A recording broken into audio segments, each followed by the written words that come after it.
नमस्कार दोस्तों। पॉजिटिविटी की वैक्सीन सुनने में कितना सुखद लगता है। पिछले 1 साल ये दुनिया जिस दौर से गुजर रही है और जब से वैक्सीन का नाम सुनने को आया है, हमें हमारे दिल को न सिर्फ सुकून मिलता है बट फ्यूचर में हमको एक ऑप्टिमिस्टिक अप्रोच दिखती है, एक आशा दिखती है। लेकिन दोस्तों, मैं कहना चाहूंगा कि कोविड की वैक्सीन तो ठीक है, एक बात है, लेकिन उससे भी बड़ी वैक्सीन की जरूरत है हमें, जिसका नाम है वैक्सीन ऑफ पॉजिटिविटी। मैं एक बहुत बड़े फिलोसोफर की एक लाइन पढ़ रहा था कि जिंदगी में चैलेंजेस तो आएंगे, उसे रोक नहीं सकते। चैलेंजेस होना तो इस बात का इंडिकेशन है कि आप जिंदा हैं और जीवन जी रहे हैं। किसी भी तरह का इंसान हो, बहुत पैसे वाला हो, बहुत बड़े शहर में रहता हो, बहुत पावरफुल हो, या एक गांव में रहने वाला इंसान हो, चुनौतियां और चैलेंजेस तो आएंगे। जिस दिन हम पैदा होते हैं और जिस दिन तब तक हम आखिरी सांस लेते हैं, इस पूरे ड्यूरेशन में चैलेंजेस तो आएंगे। और उस फिलोसोफर ने कहा कि आपकी जिंदगी में कुछ ऐसे 8-10 दिन आते हैं जब आपकी जिंदगी में कोई चुनौती या चैलेंज नहीं आते, प्रॉब्लम नहीं आते, तो समझ लेना आपकी जिंदगी सही दिशा में नहीं चल रही है। So challenges are going to be integral part of your life. जिंदगी में चैलेंज या प्रॉब्लम का होना प्रॉब्लम नहीं है, उससे बड़ी प्रॉब्लम है कि जब प्रॉब्लम या चुनौती मेरे जीवन में आती है तो मैं उस वक्त कैसे रिएक्ट करता हूं, उस वक्त कैसे बिहेव करता हूं। और वो जो माइंडसेट है वही आपके जीवन के फ्यूचर को डिफाइन करता है। एक कहानी मैं आप लोगों के साथ यहां पर शेयर करना चाहूंगा और उस कहानी के बाद कुछ हम सबक लेंगे और जिंदगी में किस तरह से पॉजिटिविटी की वैक्सीन आप जब तक जिंदा हैं तब तक इसको जारी रख सकते हैं, जिंदगी में खुशियां बढ़ा सकते हैं, इम्यूनिटी बढ़ा सकते हैं, परफॉर्मेंस बढ़ा सकते हैं। और ये जो कहानी मैं सुनाने जा रहा हूं, हिंदुस्तान के पिछले 1 दशक की सबसे बड़ी इंस्पिरेशनल स्टोरी मुझे लगती है। एक लड़की जिसका जन्म 20 जुलाई 1988 को यूपी के सुल्तानपुर जिले में हुआ। वो एक लोअर मिडिल क्लास फैमिली से थी और एक अच्छी भारत के लिए खेलना चाहती थी, वॉलीबॉल प्लेयर बनकर के, और उन्होंने खेलना शुरू भी किया। She was part of national team, national उन्होंने खेला। एक सरकारी परीक्षा के लिए वो दिल्ली आ रही थी, एग्जाम था। ये बात है 2011 की, 21 अप्रैल 2011। लखनऊ से उन्होंने पद्मावती एक्सप्रेस ट्रेन को बोर्ड किया। लगभग रात को 1 बजे बरेली के पास कुछ बदमाश लोग ट्रेन में घुसे, लूटपाट की और इस लड़की की चेन खोलने की, जो गले की चेन थी, उसको खोलने की कोशिश की। इसने मुकाबला किया, लेकिन बदमाशों की ताकत ज्यादा थी। उन्होंने इस लड़की को चलती ट्रेन से उठा करके फेंक दिया। अनफॉर्चुनेटली अनकॉन्शियस हुई और वो दूसरे ट्रैक पर गिरी।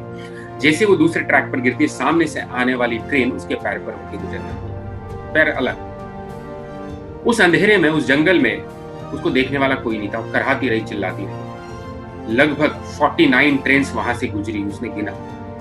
उसके बावजूद भी वो जीवित रही। कई घंटों के बाद भी, मॉर्निंग हुई तब तक जीवित थी। शायद उसकी किस्मत को, शायद इस डेस्टिनी को, शायद इस दुनिया को, इस ईश्वर को कुछ उसके लिए कुछ अलग मंजूर था। जब गांव वालों ने इसे देखा तो तुरंत उसको अस्पताल पहुंचाया गया। अस्पताल में उनको पैर काटने की इजाजत मांगी गई, लेकिन एनेस्थीसिया नहीं था। और जब डॉक्टर ये बात कर रहे थे कि हम ये सर्जरी नहीं कर पाएंगे, पैर नहीं काट पाएंगे क्योंकि हमारे पास एनेस्थीसिया नहीं है, तो ये जो लड़की थी थोड़ी सेमी कॉन्शियस स्टेट में थी। उसने सेमी कॉन्शियस स्टेट में उसको बोला कि भाई, मैंने 8 घंटे में इतना दर्द सहा है कि आप पैर काट भी दोगे, उसका दर्द उसके सामने कुछ भी नहीं है। उसकी वो हिम्मत देख करके डॉक्टर भी बहुत इंस्पायर हुए। कहीं से एनेस्थीसिया का इंतजाम करके उनके पैर को काटा गया और फिर उन्हें एम्स दिल्ली में शिफ्ट कर दिया गया।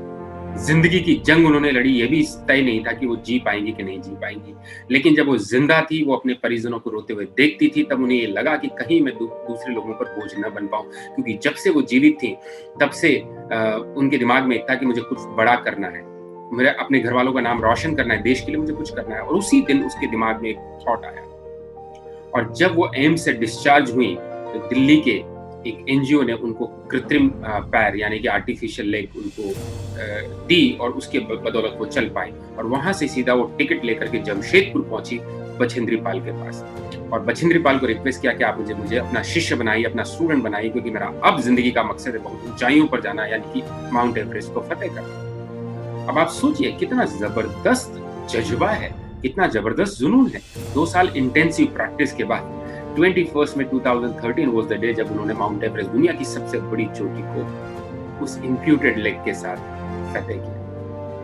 उनकी जर्नी यहीं नहीं रुकी। इस दुनिया के जितने भी कॉन्टिनेंट्स और हर कॉन्टिनेंट के जो हाईएस्ट पीक को उन्होंने कॉन्कर किया। 2015 में एक सर्वोच्च नागरिक सम्मान जो हमारे यहाँ होता है, चौथे या 5वें नंबर पे आता है, पद्मश्री, उससे उनको नवाजा गया। उन्होंने अपनी बुक लिखी, born again in the mountains, जिसको हमारे आदरणीय प्रधानमंत्री मोदी जी ने रिलीज किया।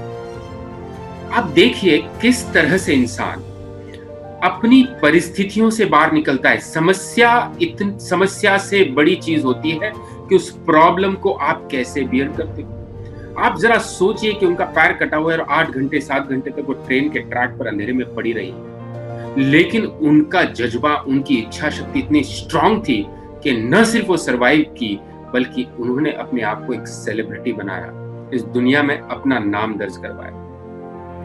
फ्रेंड्स, मैं देख रहा हूं बहुत सारे लोग परेशान हैं पिछले 1 साल से। किसी के बिजनेस में प्रॉब्लम है, किसी के हेल्थ में प्रॉब्लम है, किसी इंसान ने अपने बहुत पारिवारिक जनों को खोया है, किसी ने अपने फ्रेंड को खोया है, और किसी ने कुछ खोया भी नहीं है, तब भी वो इंसान इतना डरा हुआ है। दोस्तों, ये जो फियर का एलिमेंट है ना, ये हमको जीने नहीं देता। और इसलिए मैं कहता हूं कि प्रॉब्लम से बड़ी चीज है प्रॉब्लम को सहने की क्षमता। अगर प्रॉब्लम के सामने मैं नेगेटिवली रिएक्ट करता हूं, एलिमेंट ऑफ फियर को लेता हूं और उसको बहुत नेगेटिवली लेता हूं, तो कितनी भी पॉजिटिव सिचुएशन हो वो सब नेगेटिव में कन्वर्ट हो जाती है, because I do not have that spirit to fight back. तो जब भी आप डाउन फील करें, ये जो परेशानी आजकल आप देख रहे हैं, तो जिंदगी में शुरू जब से आज पैदा हुए आज तक कई ऐसी चुनौतियां आपने झेली होंगी, कई ऐसी बड़ी बड़ी प्रॉब्लम्स आपने देखी होंगी, और जिस तरह से आपने उसको ओवरकम किया, इसको भी ओवरकम कर पाएंगे। आपके फादर के बारे में सोचिए, उन्होंने कितनी कठिनाइयों से अपने जीवन को चलाया और आपको यहाँ तक पहुंचाया। आपके इर्द गिर्द समाज में, शहर में, देश में से बहुत सारे लोग मिलेंगे, प्रेरणादायक कहानियां मिलेंगी, इंस्पिरेशनल स्टोरीज मिलेंगी, जहां लोगों ने ऐसे ऐसे बुरे हालात से बाहर निकल के ओवरकम किया और ये प्रूव किया इस दुनिया के सामने कि मैं इंसान हूं और ईश्वर ने मुझे अगर इंसान बनाया तो मैं ईश्वर के उस डिसीजन को गलत साबित नहीं होने दूंगा। मेरे अंदर जितनी हिम्मत है, मेरे अंदर जितना जोश और जुनून है, मेरे अंदर जितनी सकारात्मकता है, मैं उसको यूज करते हुए इस डर से बाहर निकलूंगा।